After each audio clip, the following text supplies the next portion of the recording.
So, we're still making videos talking about the streak, the double-double streak, and I promise, unless some other news comes out, this is going to be the last video I'm going to make talking about it. Because every time you look, something new kind of comes up. Every time you look at the video of him breaking the streak, you kind of learn something new, which is kind of crazy. But, yeah, I hope so that it looks like I'm targeting both sides equally. I hope Caitlin Clark does something as crazily egregious as this, and actually no, I don't. I would have rather AJ Reese's streak ended 2 games ago and not have to talk about this crap. I'd rather much rather talk about basketball. I don't know what the hell happened there. But yeah, so before we get on to things, if you guys are new to the channel, subscribe. We're trying to hit 21.3k by the end of the day. We are right now 36 subscribers off. So what this is about is we have got the 2 videos. So if you watch both of these videos, and these are the 2 stat pads. So you can see here, 12 seconds to go, they're up 7 points, no shot clock.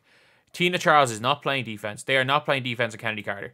Chennedy Carter is not even looking to give the ball to Angel Reese. She won't pass to Angel Reese here. She is dribbling out the clock.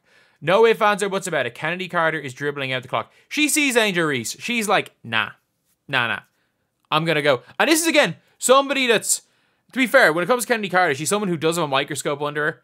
Like, she does have a microscope on her, like, every single time she plays. Because, look, there are Chennedy Carter's issues in the WNBA have all been off the court stuff. Nothing has been on the court because she is an exceptional player. But she's not doing anything. She is dribbling out the clock. So Breanna Mabry is pointing to give the ball to Angel Reese. Izzy Harrison, who people think are like, is sabotaging Angel Reese on the Fever team, not the Fever team, the Sky fans, is pointing to give the ball to Angel Reese. And Chennedy Carter's like, no, I'm not doing this. And Breanna Mabry gives the ball to Angel Reese. And then yesterday, with this play right here, so the ball's in, Lindsay Allen dribbles the ball up the floor. Lindsay Allen, Breanna Steward is there screaming to stop Angel Reese. They were like, no, we're not. They were like, we just let a rookie get a triple-double on us last week. We're not letting you break your streak today. We are stopping this. And to be fair, with the fact that, like, every single rookie for the entire year, or every single player for the entire year, has been like, we're stopping you, Caitlin. It's interesting to see, for one possession, them saying they're going to stop Angel Reese. So the ball ends up going into Chennedy Carter's hands, and she's just like, nah, I'm not giving you the ball. She looks in, nah, I'm going to the side. Lindsay Allen at this stage is like, nah. Angel Reese looking to break the record there. Nah. That is one of the craziest things about this whole thing, is twice now, Chennedy Carter hasn't even, she's just like, oh yeah, can she give it into her yet? No, I'm not doing it. So that is one of the crazy things. And look, if you guys think that this is like, oh, Chennedy Carter, like, it has something to spite Angel Reese, no. Like, these are 2 people that get along. These are 2 friends on the team. Like, Angel Reese is one of the best teammates for Chennedy Carter's ever had. And, like, Chennedy Carter has had to play with Liz Cambage. Like, she's played with some horrible teammates. She hasn't been a good teammate herself. And, like, her and Angel Reese and the Chicago Sky is, like, the perfect match. But it is very interesting to see that, like, not everyone on this Sky team, like, you can see, she did it twice. Chennedy Carter looked her off twice going for that double-double. But you can tell that, like, the players that are just there to win. Like, you can tell that there are sometimes it's bigger than winning and losing. But sometimes there are, like, players that are just there to win. And I wanted to show you guys the Sky over the last while. So if you go to, can I actually not check the Sky's game by game? There's actually nowhere on the Chicago Sky website to check their game by game. This is pathetic. This is absolutely pathetic. But, like, let's just look at the games they've won. So let's just go since June the 12th. Loss to the Mystics, win for the Fever, or loss to the Fever. They beat a garbage Wings team. And in fairness, they did play really well against the Fever. Or against, sorry, the Fever to come back to win that game by 1. In that game, you've got your Chennedy Carter, who had with 8 of 12 from the field with 23 points. Like in their wins, Chennedy Carter 23 against the Dream. I'm pretty sure Chennedy Carter 26 in this game. As great as Angel Reese was in this game, Chennedy Carter 33.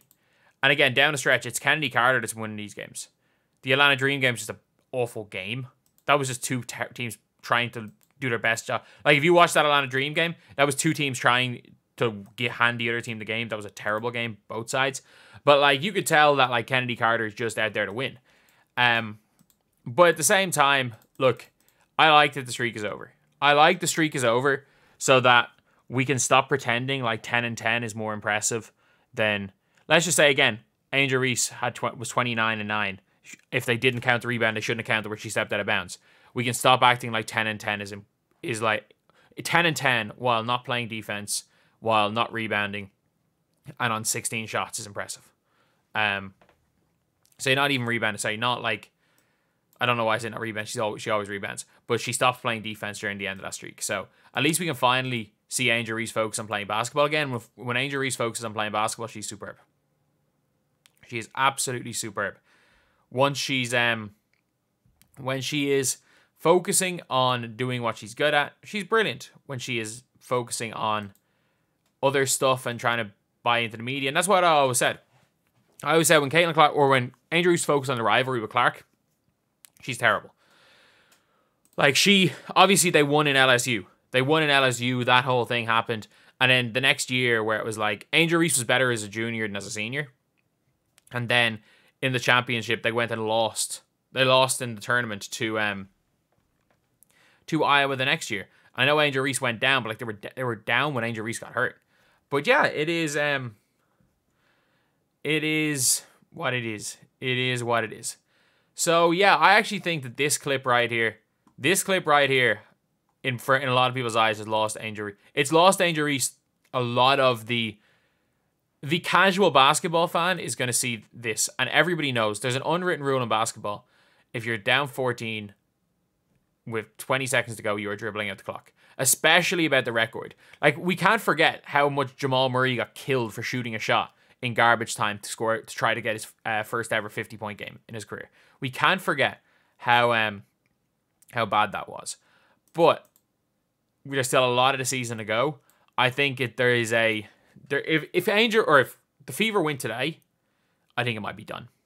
If the Fever win today and the Fever beat Dallas, and then like there's no way the Sky are beating the Aces, rookie of the year could be over. Like, rookie of the year genuinely could be over by the Olympic break. Like, if both of those things happen and the Fever go on a 3-game winning streak and Caitlin goes on like the greatest 7-game spell of all time in terms of points, how many points she created, then rookie of the year's over. It could be over in the next 4 days.